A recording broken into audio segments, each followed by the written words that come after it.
এটা আমার শ্বশুর মেনেই নিল, কিন্তু আমার বাবাকে বলল যে ঠিক আছে, তাহলে আপনার মেয়েকে আমাদের বাড়িতে নিয়ে 2 দিন রেখে আসি। শ্বশুর বাড়িতে 2 দিন বেড়াক। তারপর আমার বাবা রাজি হলো। তারপর আমার যা আমাকে নিতে আসলো, সাথে আমার ননদও গিয়েছিল আমাকে আনতে। সেদিন আসার সময় অনেক কান্না পাচ্ছিল, আর মাকে বলতে ইচ্ছে করছিল যে মা, তোমার মেয়ে তোমার কাছে এতটাই বোঝা হয়ে গেছে যে আমাকে কিছু না জানিয়ে আমাকে পর করে দিলে, তাও আবার এত তাড়াতাড়ি। তারপর আমি আমার শ্বশুর বাড়িতে যাই, কিন্তু সমস্যার বিষয় হচ্ছে আমি একটু অসুস্থ ছিলাম, তাই আমার স্বামী আমার সামনে আসেনি বা আমার কাছেও আসেনি সেই 2 দিন। অথচ সে আমার সাথে ভালোভাবে কথাও বলেনি, আমাকে নানানভাবে অপমান করতো।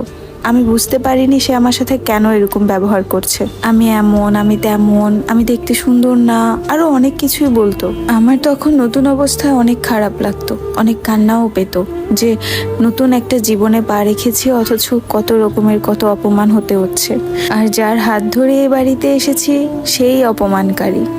যাই হোক, তারপরে 2 দিন থাকলাম শ্বশুর বাড়িতে। তারপর আমার বাবা এসে আমাকে নিয়ে যায় আমাদের বাড়িতে। আমি আমার বাবার বাড়িতে যাওয়ার 1 সপ্তাহ পরে আমাকে তুলে নিয়ে আসলো আমার শ্বশুর বাড়িতে। কিন্তু এই 1 সপ্তাহের মধ্যে আমার স্বামী আমার সাথে প্রচুর রকমের খারাপ ব্যবহার করে। বলতে গেলে একটা কুকুরের সাথে যেরকম ব্যবহার করে, ঠিক সেইভাবেই সে আমার সাথে ট্রিট করে।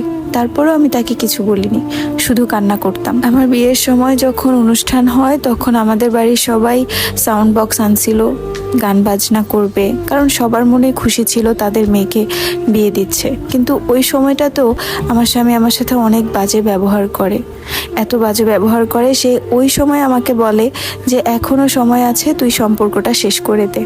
আমি তার এই কথা শুনে কিছুই বলিনি, ফোনটা কেটে দিয়েছিলাম, কারণ আমার মাত্র বিয়ে হয়েছে, আমি কিভাবে নিজের গায়ে ডিভোর্সের দাগটা লাগাই। আর আমি তখন ভেবেছিলাম হয়তোবা মানুষ বিয়ের পরে তার বউয়ের সাথে এভাবেই ব্যবহার করে, কারণ আমার তো পূর্বে কোনো অভিজ্ঞতা ছিল না। তাদের বাড়িতে যাওয়ার পর রাতের বেলা সে আমার সাথে ভালোই ব্যবহার করতো, কিন্তু দিনের বেলা সবার কাছে বলতো আমি নাকি বউ হিসাবে পারফেক্ট না।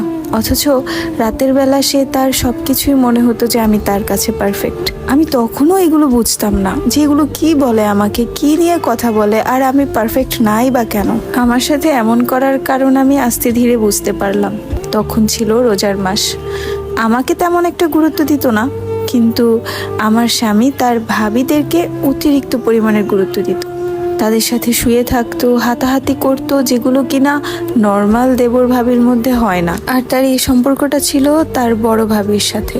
আমরা সবাই রোজা ছিলাম। রোজা খোলার পর সে আমার কাছে না এসে সে চলে যেত তার বড় ভাবির কাছে, তার বুকের উপর মাথা রেখে শুয়ে থাকতো আমাদের সবার সামনে, কেউ কিছু বলতো না। রাতের বেলা আমি একা একা রুমে শুয়ে থাকতাম, কিন্তু আমার স্বামী চলে যেত তার ভাবির কাছে। আর এই সমস্ত জিনিসের সাথে আমি অভ্যস্ত ছিলাম না, আমার কাছে অনেক খারাপ লাগতো। কিন্তু আমি তো নতুন বউ, আমি কাউকে কিছু বলতেও পারতাম না।